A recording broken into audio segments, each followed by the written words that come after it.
ভ্যাপসা গরমের পর দেশের বিভিন্ন স্থানে মুষলধারে বৃষ্টি হয়েছে। বৈশাখের তৃতীয় দিনে রংপুর, ফেনী সহ দেশের বিভিন্ন জেলায় বৃষ্টিতে ভোগান্তিতে পড়ে স্কুল কলেজের শিক্ষার্থী এবং পরীক্ষার্থীরা।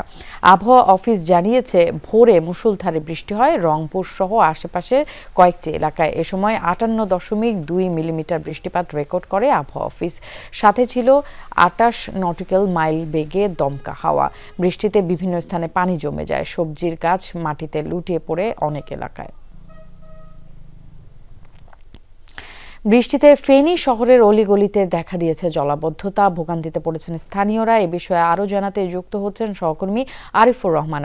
আরিফ, আবহাওয়ার অবস্থা এখন কেমন একটু জানাবেন, আর জলাবদ্ধতার কি অবস্থা, এলাকাবাসী এটা নিয়ে কি বলছে?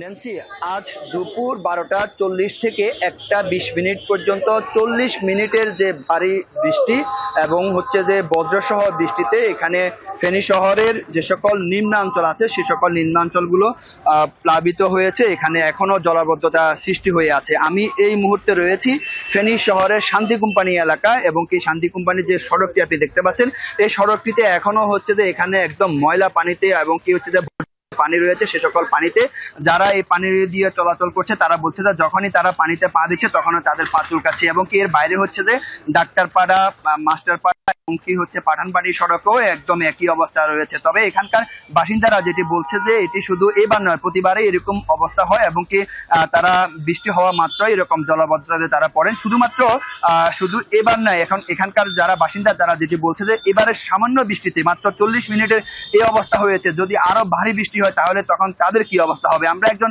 এখানকার বাসিন্দার সাথে কথা বলবো যে আপনারা এই অবস্থা আপনারা কতদিন ধরে আপনারা দেখছেন? এভাবে আমরা প্রায় বিগত 7 থেকে 8 বছর আমরা দেখতে পাচ্ছি যে সামান্য বৃষ্টিতে আমাদের এই এলাকাটা ডুবে যায়, এবং বিশেষ করে ড্রেনের পানি সহ এত বিষাক্ত পানি হয়ে যায় যে স্কুল, কলেজ, মাদ্রাসার প্রায় 5000 শিক্ষার্থী এই রাস্তায় গমন করে, তারা যথেষ্ট ভোগান্তির শিকার হয়।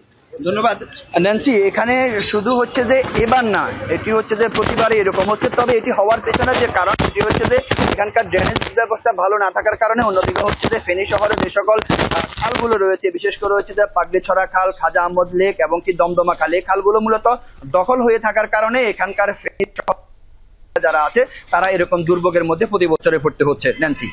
আরিফ, আপনাকে ধন্যবাদ।